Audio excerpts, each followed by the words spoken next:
அஸ்ஸலாமு அலைக்கும். நம்ம வீட்டில் இன்றைக்கி என்ன மெனு பார்க்கலாமா? பிரேக்ஃபாஸ்ட்டுக்கு ஹெல்த்தியான தோசை தான். நம்ம வெறும் தோசை மாவில் சத்து மாவு கொஞ்சம் புதினா கொத்தமல்லி தழை கருவேப்பிலை மிளகு ஜீரகத்தூள் எல்லாம் போட்டு அரைச்சிட்டு இந்த மாவில் கலந்து தோசை ஊற்ற வேண்டியதான். ரொம்ப டேஸ்ட்டாக முருகெல்லாம் நல்லா வந்துருந்துச்சு. கொத்தமல்லி புதினா அதெல்லாம் சாப்பிடாத பிள்ளைங்களுக்கு இந்த மாதிரி நம்ம ஹெல்த்தியாக கொடுக்கலாம். சைட் டிஷ் பார்த்திங்கனாக்கா தேங்காய் தக்காளி வச்சுலாம் அரைப்போம் இல்லையா, அந்த மாதிரி சட்னி தான் அரைச்சிருந்தோம். ரொம்ப சூப்பராக இருந்துச்சு.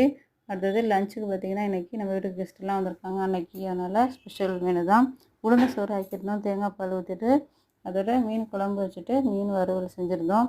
எல்லாருமே ரொம்ப நல்லாயிருக்கு அப்படின்னு சொல்லியிருந்தாங்க. ரொம்ப டேஸ்ட்டாக இருந்தது. அடுத்தது ஜவ்வரிசி வத்தல் வச்சுட்டு இன்றைக்கி லஞ்ச் முடிச்சாச்சு. அடுத்தது ஈவினிங் ஸ்நாக்ஸ் பார்த்திங்கனாக்கா அப்பம் செஞ்சுருந்தோம், ரவா அப்பம். அதோட டீ வச்சு இன்றைக்கி எல்லாம் ஸ்நாக்ஸ் சாப்பிட்டோம். எல்லோரும் சேர்ந்து டீ சாப்பிட்டு இந்த மாதிரி ஸ்நாக்ஸ் சாப்பிட்டா ரொம்பவே சந்தோஷமாக இருந்துச்சு. கெஸ்ட்டெல்லாம் வந்திருந்தாலே எப்போவுமே ஒரு ஜாலி தான். அது இந்த மாதிரி ஏதாவது செஞ்சு சாப்பிடும்போது இன்னும் ரொம்ப